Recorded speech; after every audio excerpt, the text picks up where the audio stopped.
සියලු දෙනාම ආදරයෙන් පිළිගන්නවා අදත් මගේ YouTube channel එකට. අපි අද මේ වීඩියෝ එකෙන් කතා කරන්නේ Gmail account එකට අදාළව තියෙන all settings පිළිබඳව. අපිට පුළුවන් මේ see all settings කියන මෙන්න මේ බටන් එක ක්ලික් කරන්න. මේ බටන් එක ක්ලික් කරාට පස්සේ මෙන්න මේ වගේ ඉන්ටර්ෆේස් එකක් අපිය වෙනවා. මෙතන මුලින්ම තියෙන setting එක තමයි language එක. ඔයා email account එක use කරන language එක තමයි මෙතන තෝරන්න ඕන. ඊට පස්සේ country code එක ෆෝන් නම්බර් එකත් එක්ක තමයි country code එක default අරගන්නේ. ඊට පස්සේ තියෙනවා maximum page size. ඒ කියන්නේ අපේ එක page එකක email page එකක කොච්චරක්ද පෙන්වන්න ඕනේ emails ගන්න. මේක ඔයාලට වෙනස් කරන්න පුළුවන් 10 ඉඳන් 100 වෙනකම් වෙනස් කරන්න පුළුවන්. ඒ කියන්නේ එක page එකක පෙන්වන්න ඕනේ emails ගාන තමයි මේ කරන මැක්සිමම් පේජ් සයිස් කියලා කියන්නේ. දැන් මගේ 50 දාලා තියෙන්නේ මට ඕන නම් මේක 100ට වැඩි කරන්න පුළුවන්.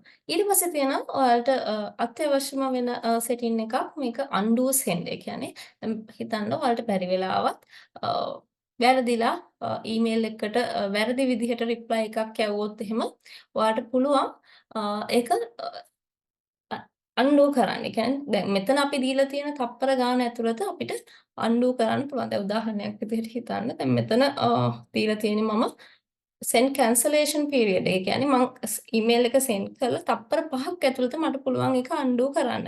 හැබැයි 6 වෙනි තප්පරයට ගියාට පස්සේ මට ආය අන්ඩූ කරන්න බෑ. ඒක ඒ අදාළ අපි යවන පුද්ගලයාට ගිහිල්ලා ඉවරයි. ඒක නිසා අපිට පුළුවන් මේ දැන් ඒ වගේ මොනවා හරි emergencies එනවා කියලා හිතෙනවා නම් සහ ඔයාට වැඩි කාලයක් අවශ්‍ය නම් ඔයා යවපු යවන reply එකක් හෝ යවන email එකක් undo කරන්න මෙතනින් ඒ කාලය වැඩි කරගැනීමේ හැකියාව තියෙනවා. තප්පර 30ක් වෙනකම් ඔයාට undo කරන කාලය වැඩි කරගන්න පුළුවන්. දැන් උදාහරණයක් විදිහට මම පෙන්නන්නම්. දැන් මම මෙතන මේ මට ආව email එකට මම reply එකක් දානවා. No, I will not attend. I will not attend කියලා මම reply එකක් දානවා attend the meeting. ඊට පස්සේ මොකද කරන්නේ මම මේක send කරනවා. send කරාට පස්සේ මෙතන පේනවා ඔයාලට මේ undo කරන්න මට තප්පර 5ක් දෙනවා. මේ තප්පර 5 ඇතුළත මම undo කරොත් හරි දැන් මට මේක undo කරන්න බෑ. මේක අදාළ පුද්ගලයාට deliver වෙලා ඉවරයි. එතකොට ඔයාලට මේ කාලය තමයි මම කියේ අතනින් වෙනස් කරගන්න පුළුවන්, වැඩි කරගන්න පුළුවන් කියලා. හරිද? හරි. ඊට පස්සේ අපි බලමු මම ප්‍රධානම settings ටික විතරක් මේකද කතා කරන්න. ඊට පස්සේ අපිට පුළුවන් මෙන්න මෙතන තියෙන ඔප්ෂන් එකක් send and archive කියලා ඔප්ෂන් එකක්. මේකෙන් මොකද්ද වෙන්නේ? දැන් උදාහරණයක් විදිහට අපිට ආව ඊමේල් එකකට අපි රිප්ලයි එකක් කරාට පස්සේ අපිට ඒ ඊමේල් එක අපේ ඉන්බොක්ස් එකේ පේන්නේ නැති වෙන්න හැබැයි ඒක කොහේ හරි ස්ටෝර් කරලා තියාගන්න පුළුවන්. කියන්නේ අපිට වෙන අවශ්‍ය ඕනම වෙලාවක හොයාගැනීමේ හැකියාව තියෙනවා. නමුත් අපි ඉන්බොක්ස් එකෙන් අපි ඒක අයින් කරලා දානවා. එතකොට ඒ දේ කරන්න අපිට පුළුවන් මෙන්න මේ send and archive කියන option එක මේ show send and archive button in reply මෙන්න මේ කියන option එක අපි enable කරලා තියෙන්න ඕන. අපි normally නම් by default එන්නේ ඒ කියන්නේ මේකේ settings by default default settings විදිහට එන්නේ මේක hide වෙලා. හැබැයි අපිට ඕන නම් මේක මේ විදිහට show කරන්න පුළුවන්. එතකොට මොකද වෙන්නේ? දැන් මම උදාහරණයක් විදිහට පෙන්නන්නම්. දැන් මට මේ ආව ඊමේල් එකට මම මේකට රිප්ලයි එකක් දානවා අපහු. ඉතින් රිප්ලයි එකක් දානකොට මම දැන් enable කරලා තියෙන නිසා ඔයාලට පේනවා මෙතන අර send කියන බටන් එකට අමතරව මෙතන send plus මෙන්න මේම archive බටන් එක icon එක ඇවිල්ලා තියෙනවා. මෙතනදී ඇත්තටම වෙන්නේ දැන් මම කලිනුත් මම send කරේ. හැබැයි මම send and archive කියලා දුන්නොත් එහෙම මොකද වෙන්නේ?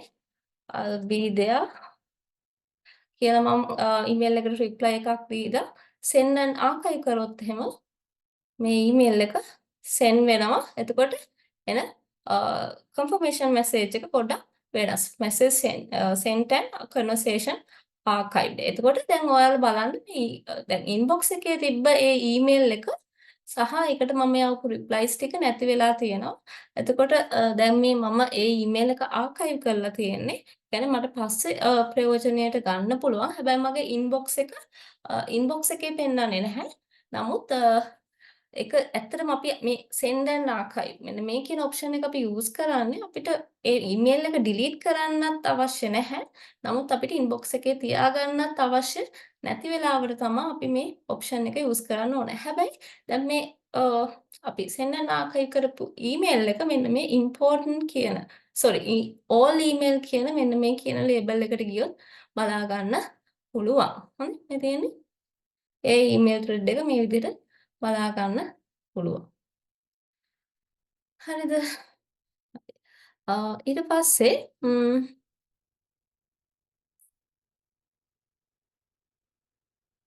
ඊට පස්සේ මම කතා කරන්නම්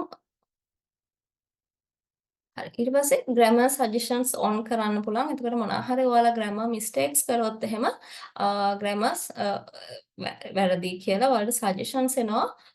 කොහොමද මේ grammar හරියට use කරන්නේ කියන එක. ඊට පස්සේ මෙතන spelling suggestions උත් අපිට on කරන්න පුළුවන්. එතකොට අපි spelling mistakes මොනවා හරි කරොත් ඒක auto suggest වෙනවා. ඊට පස්සේ මේ ස්මාර්ට් කම්පෝස් කියන එකෙන් වෙන්නේ writing suggestions on වෙනවා. දැන් උදාහරණයක් විදිහට මට ආව ඊමේල් එකට එහෙම නැත්නම් මං ඊමේල් එකක් මං ටයිප් කරනවා කියලා හිතන්න. next meeting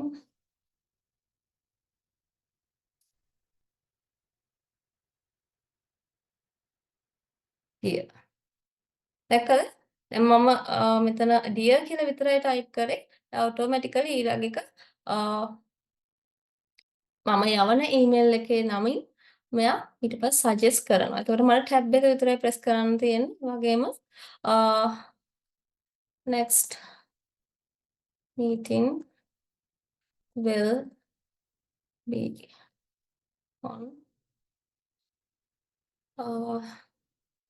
next.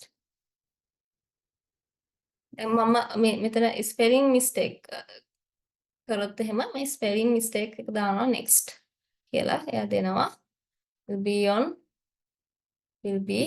on. දැන් මම මේ තියෙන්නේ මගේ grammar mistake එකක්.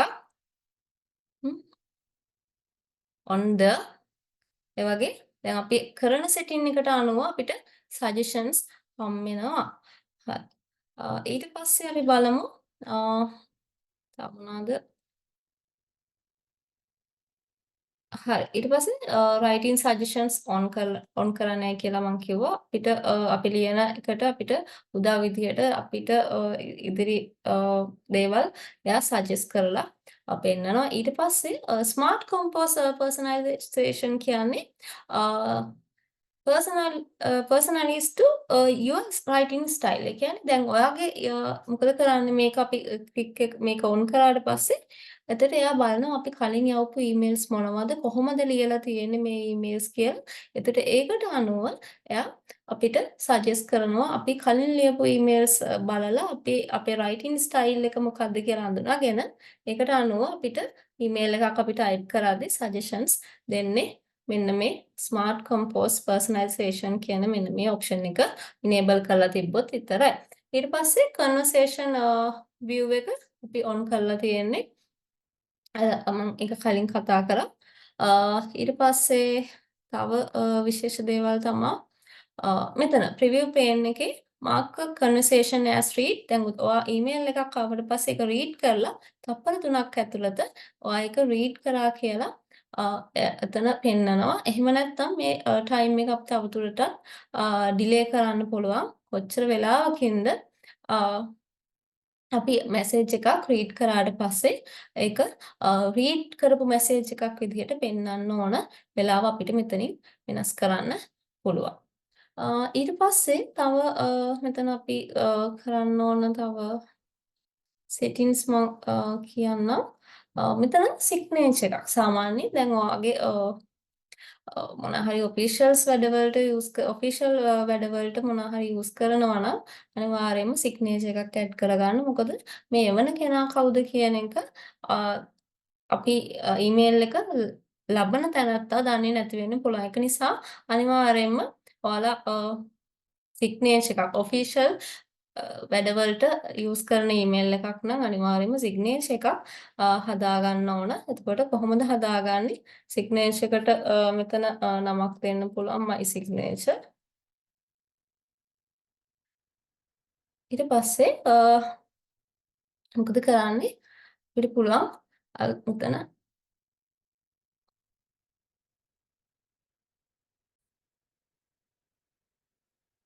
අපිට අපේ සිග්නේචර් එක මෙන්න මෙතන ටයිප් කරන්න පුළුවන්. දැන් මෙතන අපේ නම දාලා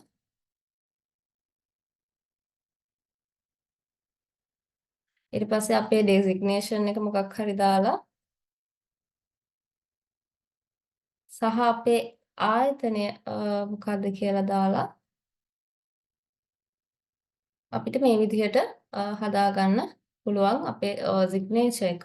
දැන් අපි හදපු සිග්නේචර් එක අපිට පුළුවන් අපේ ඊමේල් සෑම ඊමේල් එකකදීම පාවිච්චි කරන්න පුළුවන්. එහෙමනම් මොකද කරන්නේ? දැනට තියෙන්නේ මෙතන සෙට් වෙලා no signature කියන ඔප්ෂන් එක. අපිට පුළුවන් my signature දැන් මම හදපු සිග්නේචර් එක අලුතින් එන ඊමේල්ස් හදන ඊමේල්ස් වලට අපි යවන ඊමේල්ස් වලට අපිට මේ my signature කියන එක යූස් කරන්න පුළුවන්. ඒ වගේම මොනවා හරි රිප්ලයි කරනවා නම් මොකක් හරි ඊමේල් එකකට එහෙම නැත්නම් අපි ඒ ඊමේල් එක ෆෝවර්ඩ් කරනවා නම් ඒකටත් අපේ signature එක ඇඩ් කරන්න ඕන නම් මේ my signature කියන එක මෙතන ටික් කරන්න ඕන. හරි ඊට පස්සේ ටික් එකක් තියෙනවා insert signature before quoted text. මේ ටෙක්ස්ට් එකට කලින් මෙන්න මේ ලයින් මෙන්න මේ කියන ඩෑෂ් දෙකක් දාන්න ඕන නම් අපිට මේක ටික් කරන්න පුළුවන්. ඊට පස්සේ අපිට පුළුවන් මෙන්න මෙතන වැකේෂන් රෙස්පොන්ඩර් එක දැන් ඔයා මොකක් හරි වැකේෂන් එකකට ගිහින් ඉන්නවා නම් ඔයාලට පුළුවන් මේ වැකේෂන් රෙස්පොන්ඩර් ඔන් කරන්න ඔන් කරලා කවද වෙනකන්ද වැකේෂන් එකට යන්නේ කියන එක මෙතන ඩේට් එක සෙට් කරන්න පුළුවන් වැකේෂන් ඩේට් එක. ඊට පස්සේ මෙතන සබ්ජෙක්ට් එකක් අපිට දාන්න පුළුවන් vacation period, vacation notification.